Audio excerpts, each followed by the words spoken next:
Miss Erin, and welcome to another episode of Simply Science. Today we're going to be looking at minerals and how to identify different ones. So there are a couple of tools that scientists will use. They'll use magnets. They'll use streak plates. They'll normally have a white one and a black one. So these are just small pieces of tile. They'll have a magnifying glass or hand lens.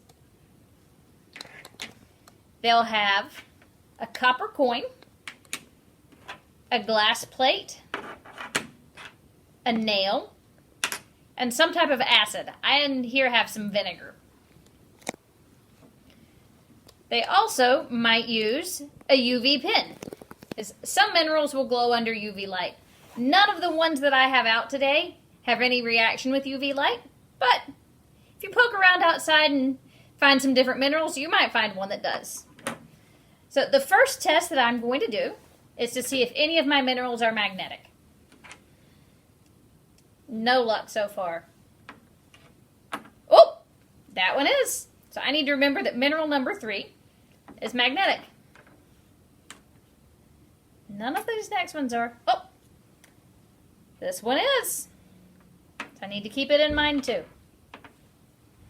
So I do have a handy dandy little chart here that'll help me to identify. You can find a lot of these online. This one happened to come with the kit that I'm using today. So I know that out of my minerals that are magnetic, let's skim through my... So one of them might be hematite, and I might have one that's magnetite as well. So my chart also shows me colors, and based off of colors, my first one is probably hematite. My second one is probably going to be magnetite, but I'm going to do some more tests. The next test I'm going to do is a streak test, so I'm going to test some of my minerals on these two plates. For time's sake, I'm not going to test all of them. So I'm going to take the one that I'm not sure what it is that was magnetic. And I'm going to rub it against my plate and against my other plate. So since this plate's dark, I really can't see it on here. On my white plate, though, if you look really carefully, you can see a thin red streak. So that actually tells me that this mineral is probably going to be hematite. I've got one more test I'm going to do on it, though, before I can fully determine that. So I'm going to wipe off my streak, and I'm going to test one more. We're going to go with this one. So it looks a little bit greenish right now. It left a white streak on my white plate that you can just barely see. On my dark plate, it left a really thick white streak that you can see pretty well. So I'm going to look back at my chart. And according to my chart, if I have a white streak, I could have feldspar, calcite, gypsum, or talc.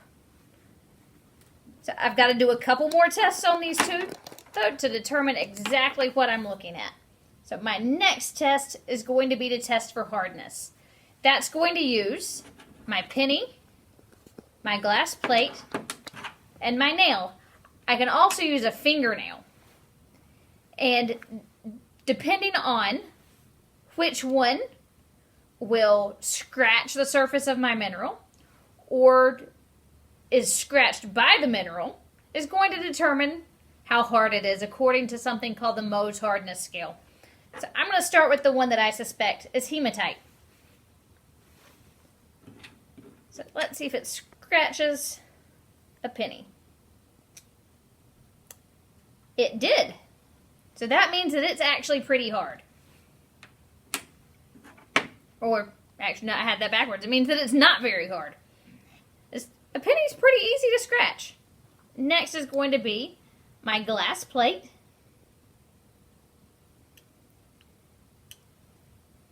It barely barely made a scratch. But since it's going to be hard to scratch a nail, I'm going to see if my nail will scratch this mineral. No luck. So my nail is going to have a hardness of 5. So that means that this is less hard than 5. So I'm going to take a look and see if that matches up. It comes pretty close to the hematite. So I'm guessing this is probably most likely hematite. Since it's magnetic, it left the right color streak, and it seems to be about the right hardness. So for my other mineral that we were looking at, I'm going to do the same tests. It didn't scratch my penny. In fact, part of it actually scratched off on the penny.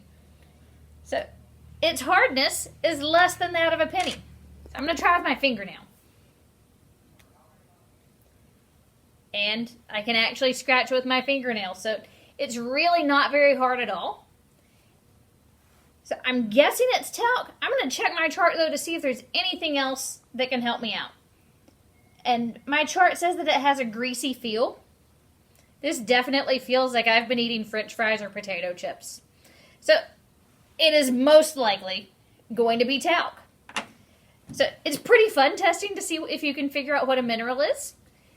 Look around in your yard, or maybe go on an adventure up to the mountains and see if you can go to one of the gem and mineral mines and do some sluicing.